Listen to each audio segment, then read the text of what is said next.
ஆடிப்பெருக்கை முன்னிட்டு நாமக்கல் மாவட்டம் பரமத்தி வேலூர் காவிரி ஆற்றில் மோட்ச தீபம் விடப்பட்டது. கூடுதல் தகவல்களை எமது செய்தியாளர் ஸ்ரீதர் வழங்க கேட்கலாம். ஸ்ரீதர் வணக்கம். இந்த மோட்ச தீபம் விடும் நிகழ்வு, அதன் முக்கியத்துவம், இது சம்பந்தமான விரிவான தகவல்களை பதிவு பண்ணுங்க. நாமக்கல் மாவட்டம் பரமத்தி வேலூரில் ஆடிப்பெருக்கு விழாவையொட்டி காவிரி தாயை வணங்கும் வகையில் ஆற்றில் மோட்ச தீபம் விடுவது வழக்கம்.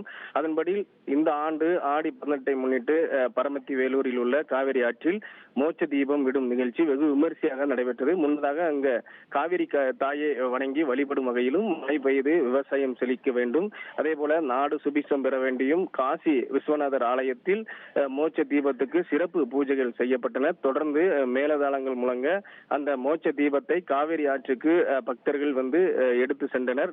இதனையடுத்து அந்த தீபத்தை பரிசலில் வைத்து காவிரி ஆற்றின் அதாவது மைய பகுதிக்கு கொண்டு சென்று அங்கு காவிரி ஆற்றில் அந்த மோட்ச தீபம் விடப்பட்டது. அதாவது நாமக்கல், ஈரோடு, கரூர் உள்ளிட்ட பல்வேறு மாவட்டங்களைச் சேர்ந்த சுமார் 1000க்கும் மேற்பட்ட பக்தர்கள் ஆற்றின் இரு கரையிலும் திரண்டு நின்று அந்த மோட்ச தீபத்தை வழிபட்டனர்.